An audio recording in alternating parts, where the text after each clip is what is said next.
The U.S. is sending around 200 army planners to Jordan to boost its defenses as Syria's conflict gets even worse. Meanwhile, Syrian President Bashar al-Assad has spoken on state television. He says thousands of fighters have crossed over from Jordan, raising the possibility of the conflict spreading across the region.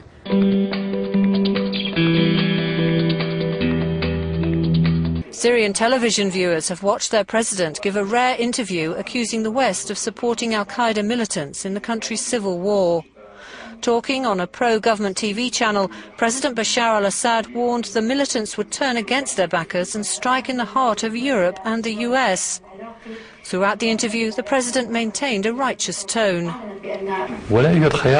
We have no choice, he said, but to be victorious, otherwise Syria will vanish.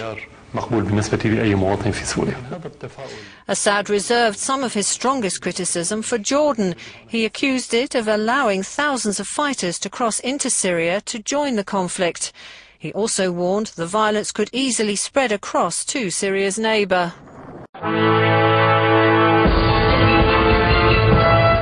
He said that there would be no surrender and no submission, and he also said that if his regime were to fall, that's not something that Syrians would accept, because that would spell the end for Syria. So really a very defiant message, and one which focused on that aspect, but also on blaming the West and also Arab countries for the crisis that has now rocked Syria for more than 2 years.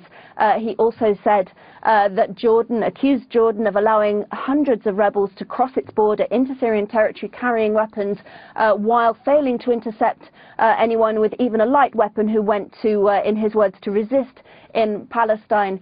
So this is very much the tone he's been striking, very much a message that the regime is still winning, still on a winning streak, still crushing what it called terrorists. Now, he also said that the West had supported al-Qaida in the past, alluding to Afghanistan and other conflicts, and would pay the price dearly for doing so now in Syria. And this is a day after Jabhat al-Nusra, one of the main groups fighting the regime, did pledge allegiance to al-Qaida. So he was clearly highlighting that and playing on that narrative.